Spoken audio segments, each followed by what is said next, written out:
All right, as we mentioned, the government is facing a potential shutdown, and it needs to raise the debt limit. Our next guest, Congressman Tom Emmer of Minnesota, also chairs the National Republican Congressional Committee. Congressman, good to see you again. Let me ask you, where are we going to be with respect to the government shutdown, and are we going to raise the debt limit? Well, I think if the debt limit gets raised, it's going to be done by Democrats, Sean.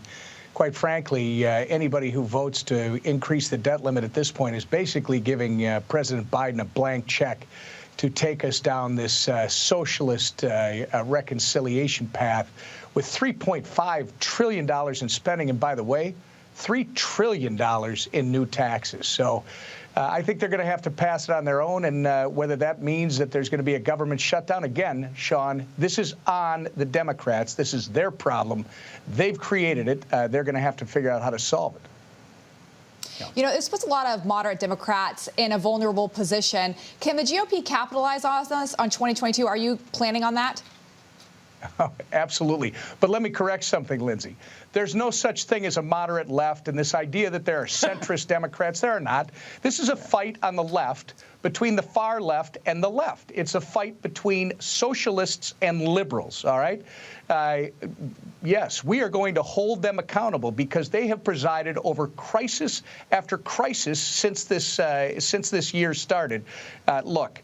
You've got paychecks that are getting smaller. You've got prices that are rising as a direct result of their outrageous spending. You've got the crime wave across this country that is the result of their defund the police policies. We're going to set a record for murders in this country, and it's directly related to them. And, of course, you got the southern border, which is a mess. It wasn't a mess on January 20th. It's awful right now. And then you can go on and on. You've got Afghanistan, and the list goes on. Congressman, before we let you go, real quick, every time I talk to grassroots Republicans, they say if the Republicans get back the majority, which I think you will, what are they going to do? Are they going to fight? What's their agenda going to be? Because we can't just get back into the majority for the sake of it. What do you think that agenda looks like? Well, remember, we do fight every day, and a lot of people don't see it, Sean, because in the House, we're fighting in 420 to 435 districts across the country. We're not necessarily in the national news media. We're in the La Crosse Times. We're in local newspapers, right? But the agenda for Republicans will be rolled out, the value proposition with our leader at the beginning of next year. I'm hopeful it'll be in the first 3 to 4 months of next year. And look, it's got to be bold. Republicans know how to control this inflation issue. Let's get back to building bigger paychecks and keeping prices reasonable for American families across this country. Let's restore safety and security in our communities and across this country, Sean. Let's make sure that our country has a border so it can actually be a country.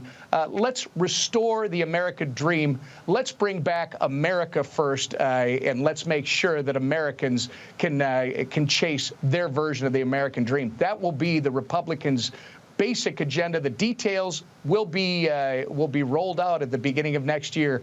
And we're going to be running hard and holding the socialist Democrats accountable for their outrageous spending, raising taxes, not taking care of our safety and security here at home and abroad.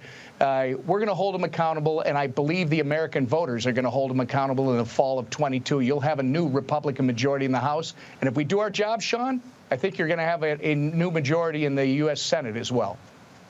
Well, I'm hoping for both. Congressman, I know your time is limited. Thank you for joining us tonight. I think the voters are excited about a Republican majority again.